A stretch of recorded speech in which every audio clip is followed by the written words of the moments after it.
ओम श्री कृष्ण परम ओम श्री परमात्मने नमः। अथ षष्ठोऽध्यायः आत्मसंयमयोगः। श्रीभगवानुवाच अनाश्रितः कर्मफलम्। మేడం ఇది ఒకటి చాలా అండి మొత్తం చదవను మొత్తం చదవండి మొదలు పెట్టినారు. ఓం శ్రీ పరమాత్మనే నమః. అథ షష్ఠోऽధ్యాయः షష్ఠోऽధ్యాయः ఆత్మసంయమయోగः. శ్రీభగవానువాచ అనాశ్రితః కర్మఫలम्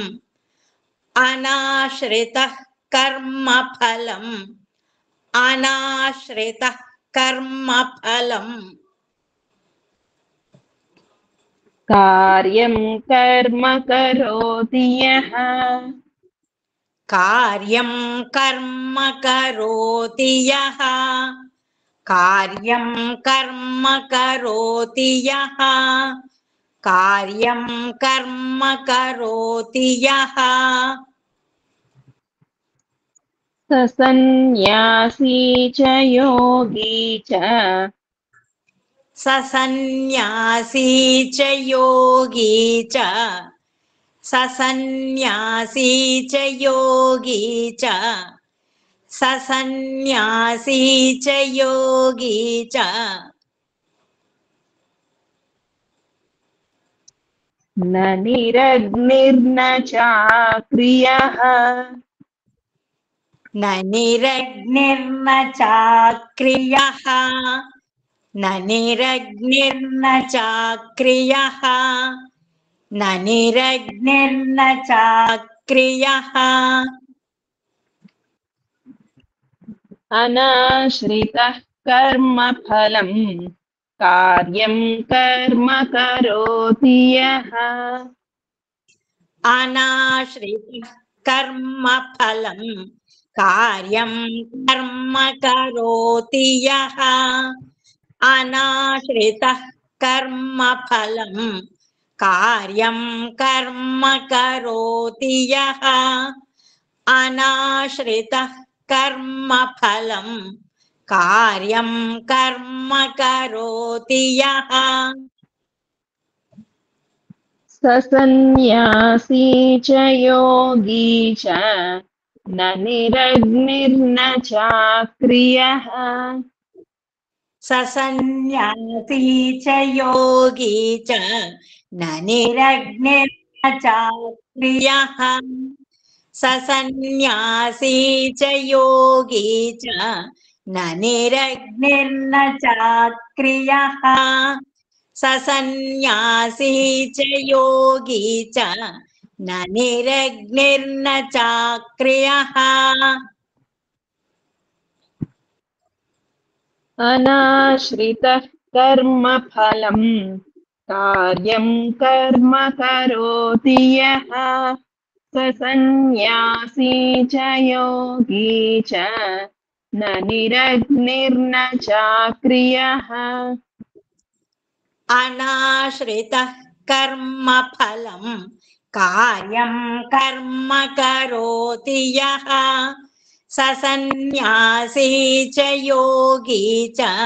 న నిరగ్నిర్న చాక్రియః అనాశ్రితః కర్మఫలం కార్యం కర్మ కరోతి యః స సన్యాసీ చ యోగీ చ న నిరగ్నిర్న చాక్రియః అనాశ్రితః కర్మఫలం కార్యం కర్మ కరోతి యః స సన్యాసీ చ యోగీ చ న నిరగ్నిర్న చాక్రియః అనాశ్రితః కర్మఫలం కార్యం కర్మ కరోతి యః స సన్యాసీ చ యోగీ చ న నిరగ్నిర్న చాక్రియః अनाश्रितः कर्मफलं कार्यं कर्म करोति यः स सन्न्यासी च योगी च न निरग्निर्न चाक्रियः अनाश्रितः कर्मफलं कार्यं कर्म करोति यः स सन्न्यासी च योगी च न निरग्निर्न चाक्रियः अनाश्रितः कर्मफलं कार्यं कर्म करोति यः स सन्न्यासी च योगी च न निरग्निर्न चाक्रियः जय गुरुदत्त जय गुरुदत्त రెండవ శ్లోకం యం సన్యాసమితి ప్రాహుః यं सन्न्यासमिति प्राहुः यं सन्न्यासमिति प्राहुः यं सन्न्यासमिति प्राहुः యోగంతం విద్ధి పాండవ ఆ యోగం పక్కన సున్నా ఎన్నైనా ఎన్నైనా పలకొచ్చండి యోగంతం సారీ యోగా పక్కన సున్నా ఎన్ సౌండ్ తా పక్కన సున్నా ఎం సౌండ్ योगन्तं विद्धि पाण्डव योगन्तं विद्धि पाण्डव योगन्तं विद्धि पाण्डव न ह्यसन्न्यस्तसङ्कल्पः न ह्यसन्न्यस्तसङ्कल्पः न ह्यसन्न्यस्तसङ्कल्पः न ह्यसन्न्यस्तसङ्कल्पः योगी भवति कश्चन योगी भवति कश्चन योगी भवति कश्चन योगी भवति कश्चन यं सन्न्यासमिति प्राहुः योगन्तं विद्धि पाण्डव यं सन्न्यासमिति प्राहुः योगन्तं विद्धि पाण्डव यं सन्न्यासमिति प्राहुः योगन्तं विद्धि पाण्डव यं सन्न्यासमिति प्राहुः योगन्तं विद्धि पाण्डव न ह्यसन्न्यस्तसङ्कल्पः योगी भवति कश्चन संकल्पः सा पక్కన సున్నా ఎన్ సౌండ్ అండి न ह्यसन्न्यस्तसङ्कल्पः योगी भवति कश्चन न ह्यसन्न्यस्तसङ्कल्पः योगी भवति कश्चन न ह्यसन्न्यस्तसङ्कल्पः योगी भवति कश्चन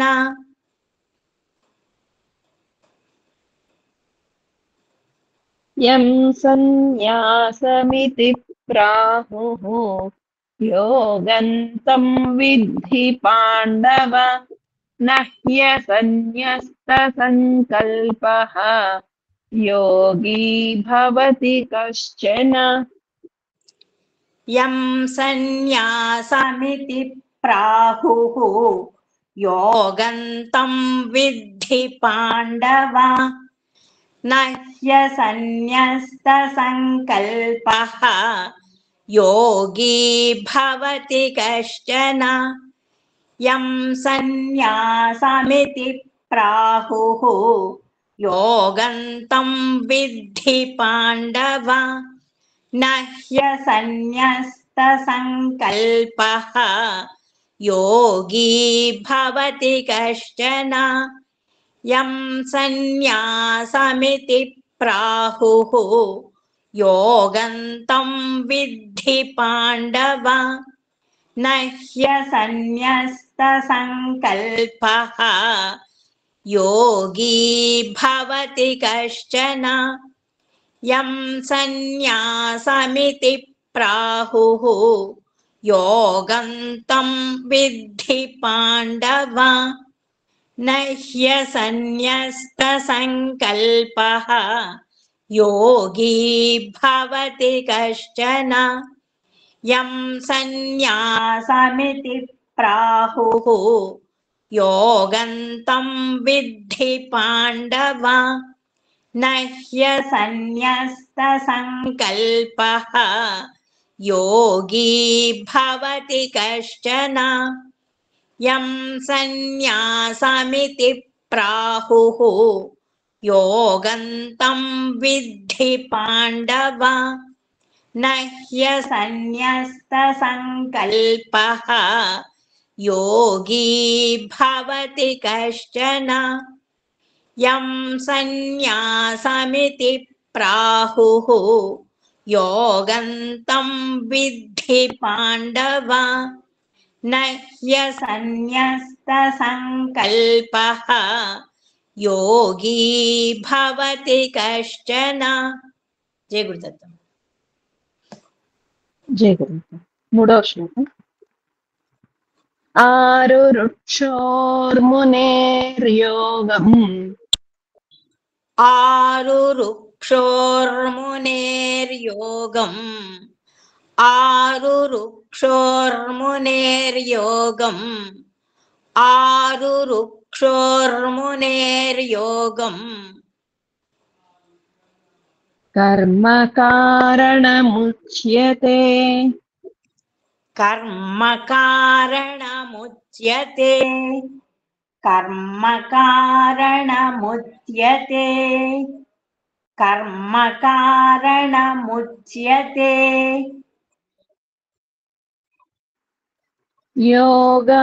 योगारूढस्य तस्यैव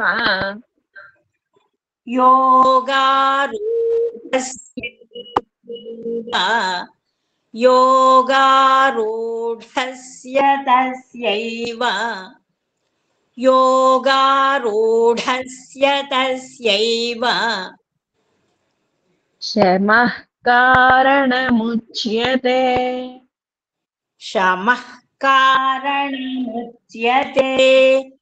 शमः कारणमुच्यते शमः कारणमुच्यते आरुरुक्षोर्मुनेर्योगम् कर्म कारणमुच्यते आरुरुक्षोर्मुनेर्योगम् कर्म कारणमुच्यते आरुरुक्षोर्मुनेर्योगम् कर्म कारणमुच्यते आरुरुक्षोर्मुनेर्योगम् कर्म कारणमुच्यते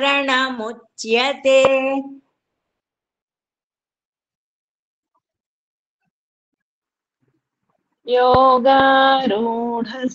तस्यैव शमः कारणमुच्यते योगारूढस्य तस्यैव शमः कारणमुच्यते योगारूढस्य तस्यैव शमः कारणमुच्यते योगारूढस्य तस्यैव शमः कारणमुच्यते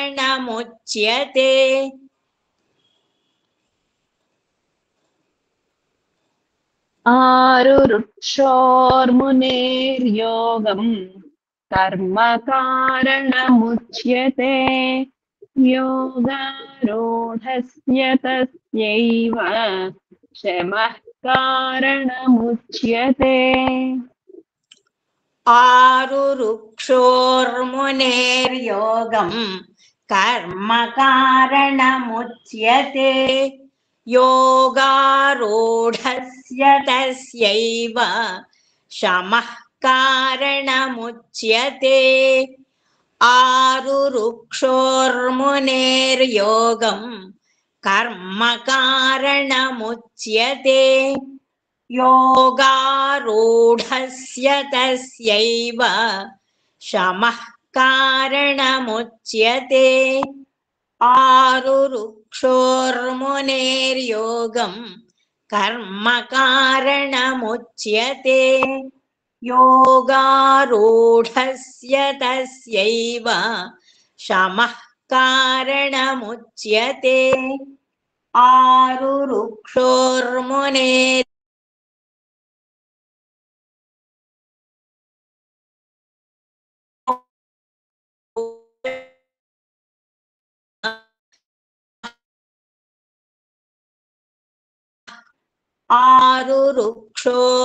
आरुरुक्षोर्मुनेर्योगं कर्म कारणमुच्यते योगारूढस्य तस्यैव शमः कारणमुच्यते आरुरुक्षोर्मुनेर्योगं कर्म कारणमुच्यते योगारूढस्य तस्यैव शमः कारणमुच्यते आरुरुक्षोर्मुनेर्योगं कर्म कारणमुच्यते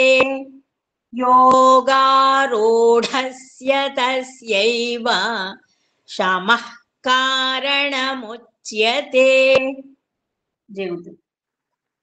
జీవితం నాలుగో శ్లోకం యదా హినేంద్రియార్థేషు యదా హినేంద్రిలో నే పక్కన సున్నా ఎన్ సౌండ్ యదా హినేంద్రియార్థేషు యదా హినేంద్రియార్థేషు యదా హినేంద్రియార్థేషు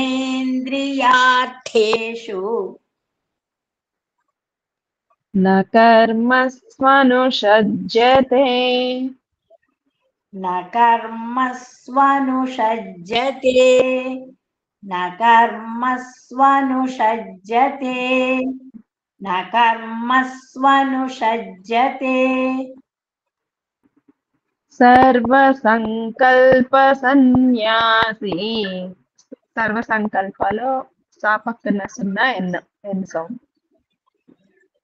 సర్వసంకల్ప సన్యాసి సర్వసంకల్ప సన్యాసి సర్వసంకల్ప సన్యాసి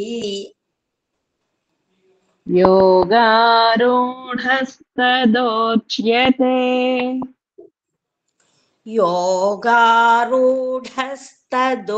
योगारूढस्तदोच्यते योगारूढस्तदोच्यते योगारूढस्तदोच्यते यदा हीनेन्द्रियार्थेषु न कर्मस्वनुषज्यते యదా హినేంద్రియార్థేషు న కర్మస్వనుషజ్యతే యదా హినేంద్రియార్థేషు న కర్మస్వనుషజ్యతే యదా హినేంద్రియార్థేషు న కర్మస్వనుషజ్యతే सर्वसङ्कल्पसन्न्यासी योगारूढस्तदोच्यते सर्वसंकल्पसन्न्यासी योगारूढस्तदोच्यते सर्वसंकल्पसन्न्यासी योगारूढस्तदोच्यते सर्वसङ्कल्पसन्न्यासी सर्वसङ्कल्पसन्न्यासी योगारूढस्तदोच्यते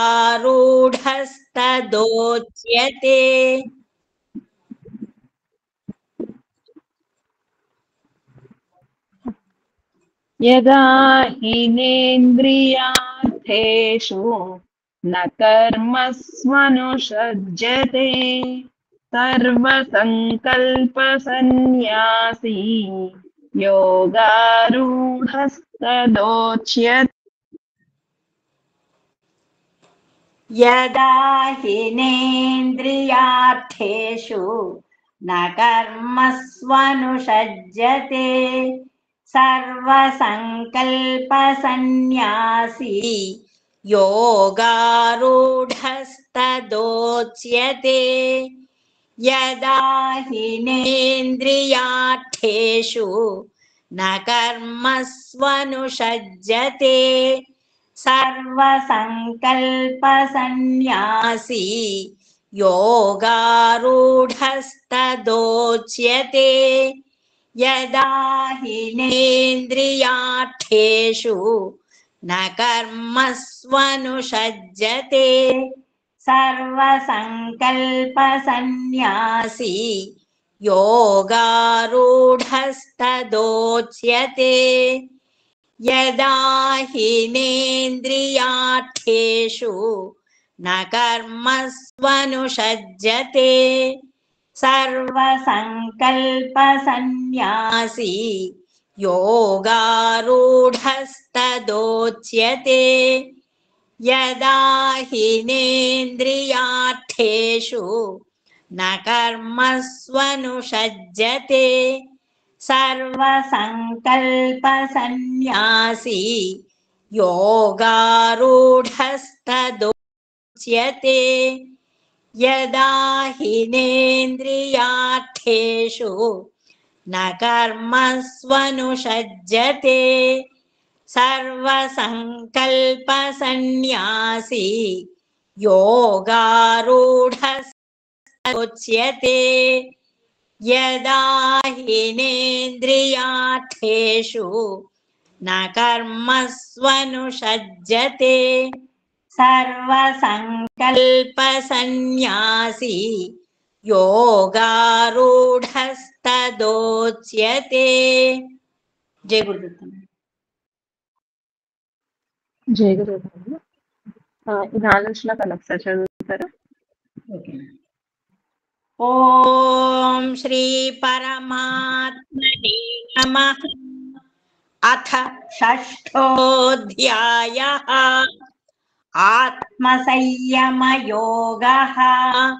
श्रीभगवानुवाच अनाश्रितः कर्मफलं कार्यं कर्म करोति यः स सन्न्यासी च योगी च